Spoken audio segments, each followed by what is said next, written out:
Allô? Ils l'ont retrouvé. Qui ça?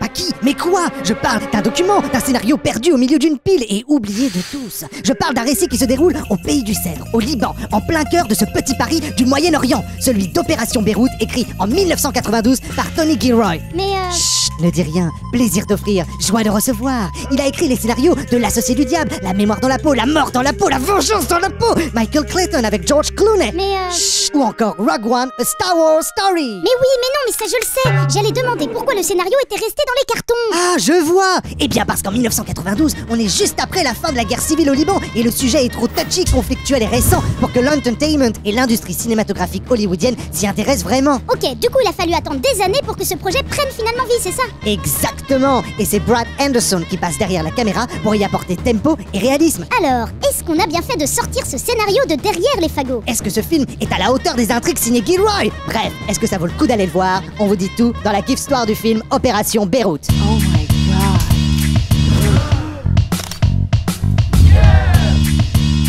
Au début des années 70, Mason Skiles, diplomate américain au poste au Liban, est un négociateur hors pair. Il comprend les tensions sous-jacentes et la complexité de ce pays où cohabitent de multiples communautés religieuses. Il vit à Beyrouth, une cité prospère, une capitale régionale intellectuelle aux influences variées. Pourtant, c'est au cours d'un cocktail organisé à son domicile que des terroristes font irruption et ouvrent le feu sur les convives. La vie de Mason bascule, il décide de s'exiler et sombre dans l'alcool.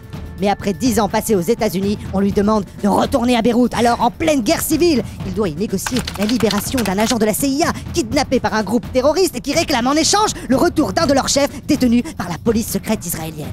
Entre ça, l'OLP, les intérêts du gouvernement américain et ceux de ce groupe terroriste, Mason devra user de tout son talent et de son habileté pour tirer son épingle du jeu. Alors, est-ce que ça vaut le coup d'aller le voir?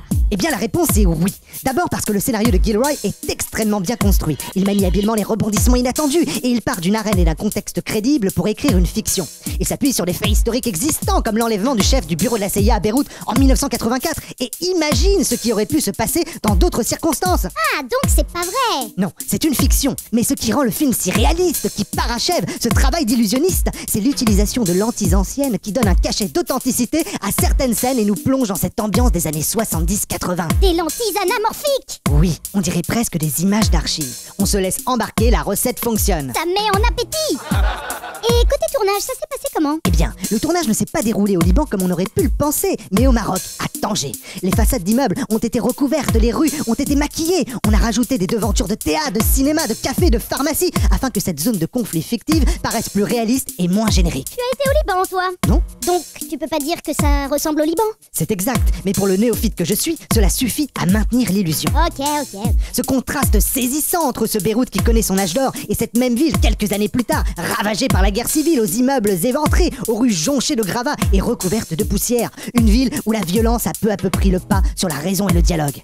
Bref, ce film est un vrai coup de cœur. Oui, on vous le recommande vivement. Et ça, c'est déjà pas mal. Attendez, ne partez pas! Une histoire, ça se partage. Mettez-nous un pouce. Ou un commentaire.